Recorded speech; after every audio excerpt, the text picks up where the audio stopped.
Hello dear students, welcome back to my channel physics SPC. Thermal property of matter का एक क्वेश्चन। A 10 gram of ice at minus K 20 D Celsius is kept in 2 calorimeter containing 10 gram of water at 10 D Celsius. The specific heat of water is twice that of ice. When equilibrium is reached, the calorimeter will contain.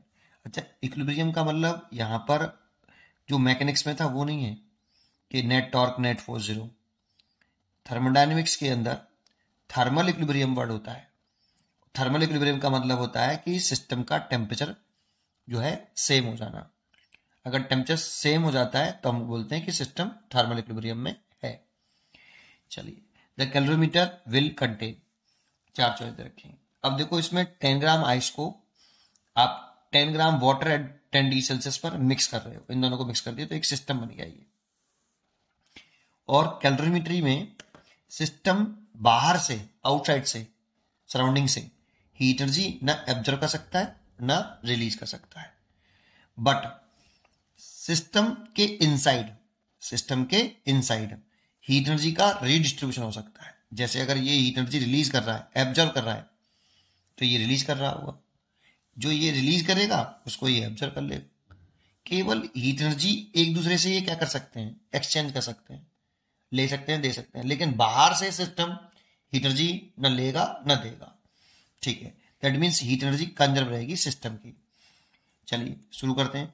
अब इस ice को, question को करने का तरीका क्या होता है कि आइस और वाटर दोनों को मिक्स करें तो स्टेट सेम करनी होती है ना। और दूसरा टेम्परेचर भी सेम करना होता है, कॉमन टेम्परेचर पे लेके आए तभी तो इक्विलिब्रियम में पहुंचेगा। तो मैं क्या करता हूं, आइस को वाटर में कन्वर्ट कर लेता हूं। लेकिन आइस की स्टेट वाटर में चेंज होती है। जब स्टेट या फेज चेंज होता है तो वो एक कांस्टेंट टेम्परेचर पर होता है। जब भी आइस एक सॉलिड है, सॉलिड की स्टेट हमेशा फ्रीजिंग पॉइंट या मेल्टिंग पॉइंट पर चेंज होती है, कांस्टेंट टेम्परेचर होता है ये। और आइस की जो फ्रीजिंग पॉइंट या मेल्टिंग पॉइंट जो होता है वो 0 डिग्री सेल्सियस होता है, वहीं पर स्टेट चेंज हो सकती है। और हर टेम्परेचर पर स्टेट चेंज नहीं होती बेटा, है ना। कांस्टेंट टेम्परेचर पर होती है, फ्रीजिंग पॉइंट या मेल्टिंग पॉइंट पर। तो बेटा इसकी स्टेट अगर चेंज करनी है, वाटर में लाना है, तो पहले इसको हमें 0 डिग्री सेल्सियस पर लाना पड़ेगा। मेल्टिंग पॉइंट आइस का 0 डिग्री सेल्सियस होता है, तो पहले 0 डिग्री सेल्सियस पे लेके हैं। तो Q 10 gram ice eight 0 degree Celsius. अब देखो टेम्परेचर यहाँ पे बढ़ाया है, तो इसने, इसका मतलब हीट एनर्जी इसने एब्जॉर्व करी होगी। आइस ने हीट एनर्जी एब्जॉर्व करेगा, लेगा, तभी तो टेम्परेचर बढ़ेगा। तो कितनी एनर्जी एब्जॉर्व करी होगी। तो यहाँ पे देखो स्टेट चेंज नहीं हो रही, केवल टेम्परेचर इंक्रीज हो रहा है। तो m specific heat of ice into delta t. अब देखो यहाँ पे कह रहा है कि specific heat of water twice that of ice. देखो हम जानते हैं कि स्पेसिफिक हीट ऑफ आइस जो होती है 1/2 कैलोरी पर ग्राम डिग्री सेल्सियस होती है, और स्पेसिफिक हीट ऑफ वाटर जो होती है वो 1 कैलोरी पर ग्राम डिग्री सेल्सियस होती है। अब देखो यहाँ पे जो स्पेसिफिक हीट ऑफ वाटर है वो ट्वाइस है, किससे, स्पेसिफिक हीट ऑफ आइस से। चेक कर लो, ठीक है। तो ये हमें लर्न होना चाहिए था डाटा। तो चलो, मैं एम की वैल्यू तो 10 ग्राम दे रखी है, स्पेसिफिक हीट ऑफ आइस लिख देता हूँ 1/2, और डेल्टा टी जो टेम्परेचर राइज किया वो 20 डिग्री सेल्सियस। यहाँ से 2 से 10 बार कट गया, ये कैलोरी में आ गया। That means 100 calorie heat energy इसने आपकी क्या करी, एब्जॉर्व करी। ये आइस में आया, अभी इसे वाटर में कन्वर्ट करना है, सेम स्टेट में लाना है। तो 10 डिग्री सेल्सियस, 10 ग्राम वाटर को आप 0 डिग्री सेल्सियस पर चेंज कर लो, क्योंकि स्टेट तब चेंज होती है जब बॉइलिंग पॉइंट होता है, वो सॉरी फ्रीजिंग पॉइंट या मेल्टिंग पॉइंट होता है। और फ्रीजिंग पॉइंट आइस का 0 डिग्री सेल्सियस होता है, इसीलिए आपका 0 डिग्री सेल्सियस पर हम स्टेट चेंज कर सकते हैं। और स्टेट चेंज हो रही है तो हीट एनर्जी कितनी एब्जॉर्व करेगा ये। जब आइस से सॉलिड से लिक्विड में कन्वर्ट करते हैं ना, सॉलिड से लिक्विड में कन्वर्ट कर रहे हो, तो उस वाली कंडीशन में हीट एनर्जी एब्जॉर्व करती है आइस। कितनी, m into latent heat of fusion. अब लेटेंट हीट ऑफ फ्यूजन हमें लर्न होना चाहिए। Latent heat of fusion of ice जो होता है वो 80 कैलोरी पर ग्राम होता है।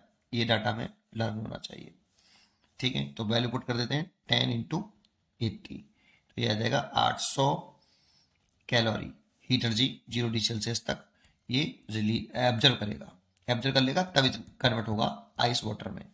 चलिए ये वाटर में आ गया। अब इसको भी हम क्या करते हैं, सेम टेम्परेचर, तो वाटर है, ये भी वाटर है, टेम्परेचर सेम करके लाते हैं। तो 10 डिग्री सेल्सियस से 0 पे लाते हैं। जब 10 से डिग्री सेल्सियस से 0 लाएंगे तो टेम्परेचर घट रहा है, तो ये एनर्जी रिलीज करेगा, तभी तो टेम्परेचर घटेगा इसका। सेम टेम्परेचर पे ले आते हैं बेटा इसको, तभी वो थर्मल इक्विलिब्रियम में हुआ। तो 10 ग्राम वाटर, अच्छा इसे 100 डिग्री सेल्सियस पे नहीं ला सकते, क्योंकि 100 पे ले जाएंगे तो टेम्परेचर बढ़ेगा, तो ये भी एनर्जी ऑब्जर्व करेगा और ये भी ऑब्जर्व कर रहा है, तो दोनों ही ऑब्जर्व करेंगे तो एनर्जी तो बढ़ जाएगी ना। जबकि सिस्टम एनर्जी बाहर से ले नहीं रहा, दे नहीं रहा, तो एनर्जी कैसे बढ़ गई? केवल एनर्जी का रीडिस्ट्रीब्यूशन कर सकते हैं, इसलिए से 0 डिग्री सेल्सियस पे लाना पड़ेगा। तो 10 gram water at 0 degree Celsius. अब टेम्परेचर चेंज किया है, बस केवल टेम्परेचर फॉल हुआ है, यहाँ पे स्टेट चेंज नहीं करी है, तो कितनी एनर्जी ये रिलीज करी होगी इसने, है ना। तो m specific heat of water into delta t. जब टेम्परेचर चेंज हो रहा है तो ये लगाते हैं, तो एम की वैल्यू 10 ग्राम और स्पेसिफिक हीट ऑफ वाटर 1 और टेम्परेचर चेंज हुआ 10 से 0, दैट मीन्स 10, तो 100 कैलोरी हीट एनर्जी इसने रिलीज करी होगी। अब देखो ये दोनों हमारे एक ही टेम्परेचर पर आ गया, हमारा जो मिक्सचर बन गया आपका वो 10 gram water 0 degree Celsius, 10 gram water 0 degree Celsius, that means 20 gram, 10 gram water ये रहा, 10 ग्राम वाटर ये रहा, ये दोनों मिक्स करे थे ना, तो 20 gram water at 0 degree Celsius पर आ गया। लेकिन अभी एक चीज कॉन्सेंट्रेट करनी है, क्या कि हीट एनर्जी जो एब्जॉर्ब हुई, यहाँ पर एब्जॉर्ब करी आइस ने, है ना, कितनी करी टोटल यहाँ से यहाँ तक आने में, तो 100 कैलोरी ये रही और 800 कैलोरी ये रही, तो 900 कैलोरी हीट एनर्जी एब्जॉर्ब करी। दैट मीन्स इतनी हीट एनर्जी की रिक्वायरमेंट है आइस से वाटर में कन्वर्ट होने के लिए, ठीक है। 20 डिग्री सेल्सियस आइस से वाटर 0 डिग्री सेल्सियस में कन्वर्ट होने के लिए आइस को इतनी एनर्जी चाहिए, है ना, तो रिक्वायर्ड हीट एनर्जी इतनी है, रिक्वायर्ड हीट एनर्जी। अब ये इतनी एनर्जी आइस को कहां से मिलेगी भाई? बाहर से तो ले नहीं सकता, तो वाटर ही इसे एनर्जी दे सकता है इतनी। तो वाटर ने कितनी एनर्जी रिलीज करी है 10 से 0 डिग्री सेल्सियस आने में, तो हीट एनर्जी रिलीज्ड या अवेलेबल हीट एनर्जी कह सकते हो आप इसे, अवेलेबल हीट एनर्जी कितनी बेटा? तो 100 कैलोरी है। अब देखो हमारे पास अवेलेबल हीट एनर्जी 100 ही है और हमें आइस से वाटर में कन्वर्ट करने के लिए 900 कैलोरी चाहिए। इसका मतलब ये है कि ये 100 कैलोरी चाहिए इतनी और अवेलेबल इतनी है, तो कंप्लीटली आइस किस में कन्वर्ट नहीं होगी? वाटर में कन्वर्ट नहीं हुआ होगा, पूरा का पूरा आइस वाटर में कन्वर्ट नहीं होगा, क्योंकि आइस को वाटर में कन्वर्ट होने के लिए 900 कैलोरी एनर्जी चाहिए थी, एब्जॉर्व कर लेगा तब कन्वर्ट होती, लेकिन वाटर कितनी रिलीज कर रहा है? केवल 100 कैलोरी। तो इसका मतलब है कि पूरी की पूरी आइस वाटर में कन्वर्ट नहीं होगी। तो फिर 20 ग्राम वाटर जो है वो कंप्लीटली वाटर नहीं होगा बेटा, कुछ पार्ट इसका वाटर होगा और कुछ पार्ट इसका आइस होगा। अब कितना पार्ट वाटर होगा कितना पार्ट आइस होगा ये कैसे निकालें? तो देखो जो रिक्वायर्ड एनर्जी है वो ज्यादा है इससे, तो कितनी ज्यादा है वो निकाल लेते हैं। तो 900 माइनस के 100, तो ये आ गया 800 कैलोरी। इतनी और चाहिए थी हमें आइस को वाटर में कन्वर्ट करने के लिए, लेकिन इतनी हमें मिल नहीं रही, बाहर से ले नहीं सकते। ये हमें दे कितना रहा है? अवेलेबल कितनी है हमारे पास? केवल 100। तो क्या होगा कि वाटर इतनी एनर्जी से फिर दोबारा से क्या हो जाएगा? जम जाएगा, आइस में जम जाएगा। तो कितनी एनर्जी से आइस में जमेगा? Q बराबर, और जमता है तो L into latent heat of fusion आता है। तो कितना आइस बन जाएगी, कितना जम जाएगा इस एनर्जी से? ये चाहिए थी लेकिन है नहीं अवेलेबल।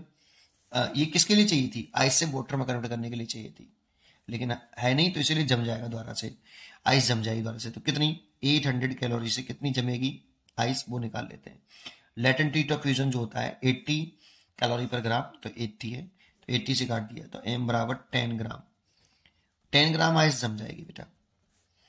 तो इस में से वाटर जो होगा, आइस जो होगी 10 ग्राम हो गई, और वाटर जो हो गया ये भी 10 ग्राम हो गया, क्योंकि 20 ग्राम था तो 10 ग्राम आइस होगा और 10 ग्राम वाटर होगा। तो ये एक मिक्सचर बन गया, देखो ये वाला, ये वाला 10 ग्राम आइस और 10 ग्राम वाटर, और फाइनल टेम्परेचर जो होगा वो 0 डिग्री सेल्सियस होगा। तो ये फाइनल टेम्परेचर सेम हो गए, इक्विलिब्रियम में आ गए, और 10 ग्राम आइस होगी उसमें और 10 ग्राम वाटर होगा, इसीलिए आंसर हो गया सी, 10 gram ice and 10 gram water. और फाइनल टेम्परेचर पूछता तो 0 डिग्री सेल्सियस। पढ़ते रहिए और खुश रहिए। Thank you.